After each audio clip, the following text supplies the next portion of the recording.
Congratulations on starting your Tailwind exercise program. Before you begin, you need to get familiar with your new equipment. For best results, we recommend you read the manual and watch this DVD. This DVD is a supplement to the owner's manual and not a replacement.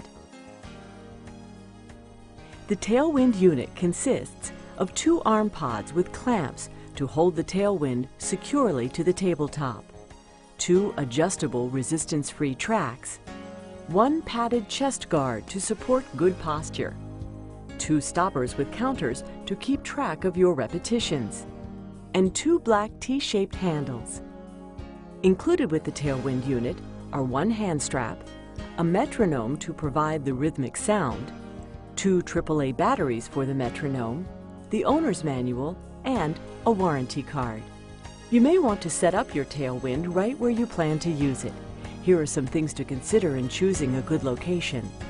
First, pick a space with enough room for all of your training options. While you can fold up and store your Tailwind between uses, you may want to consider finding a dedicated spot where you can set it up and leave it for the several weeks or months you train. Hopefully, someplace where you can focus and relax. It's best to choose a table where you can sit comfortably.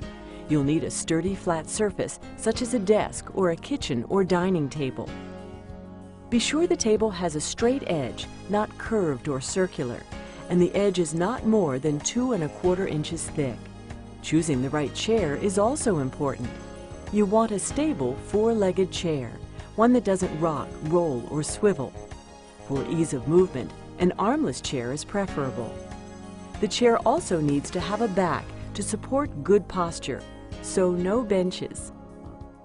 You should be able to sit with good posture, back straight, and feet flat on the floor. If you need to sit up higher for your elbows to clear the table, sitting on a phone book or pillow may help. You may then also need something under your feet as well, so they stay flat.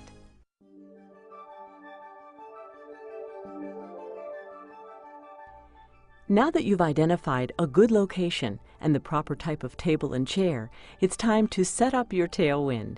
First, you may want to spread a mat under the Tailwind to protect the table surface. Then, set the folded unit on the table and place the bag with the other parts nearby.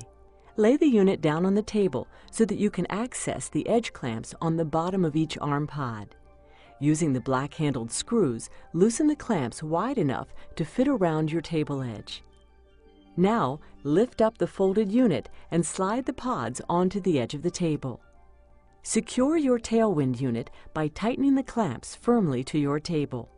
Next, you unfold the arms. To release the arm, slide the button on the arm pod down. Now you can open each arm so it's straight out. Then, lower each arm flat to the table by gently pushing the arm into the arm pod until it releases, and then pushing down. To lower the chest guard, first push the silver button on the arm to extend it slightly away from the crossbar. Then you can reach the button on the underside of the chest guard to release it and lower it flat to the table. Next, insert a handle into the hole on each track. The handle can be set at various angles by simply lifting it and resetting it on the pin. Then, open the back of the metronome and insert the 2 batteries, and you're ready to begin. To do the exercises properly, you need to adjust the Tailwind to your individual shape and size.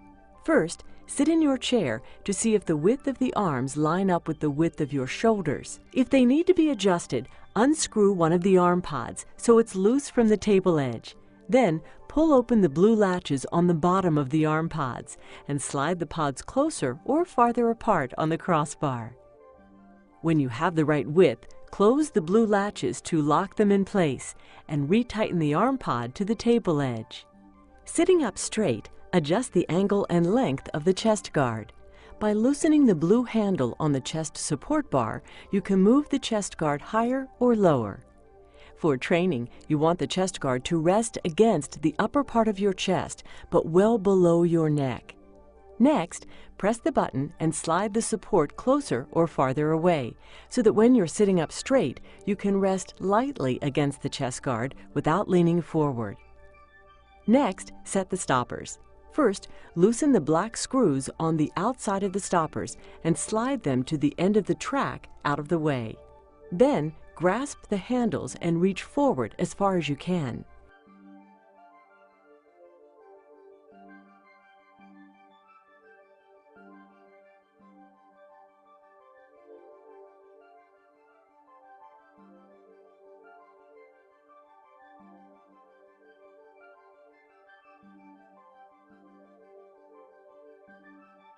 These are your ending points for each stopper. You may not reach the same distance with each arm. That's common. That's what you'll be working on. Adjust the stoppers to the farthest comfortable distance that you can reach and tighten the black screws. Once the stoppers are adjusted, press the small black button on the front of each stopper to set the counters to 0.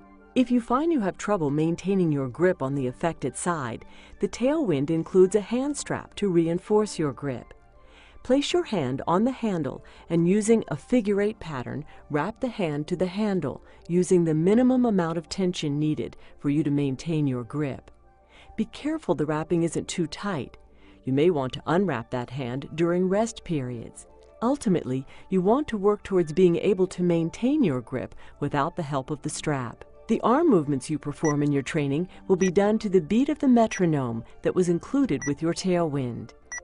Since you've already installed the batteries, simply press and hold the on-off button for 3 seconds to turn the metronome on. If you need to adjust the volume, use the scroll button on the top of the metronome. Your exercising will be done to the beat of the metronome, so adjust the rhythm and beat keys until you get a sound combination that you like. If you prefer just a simple beat, then press the beat key until the number on the right of the display window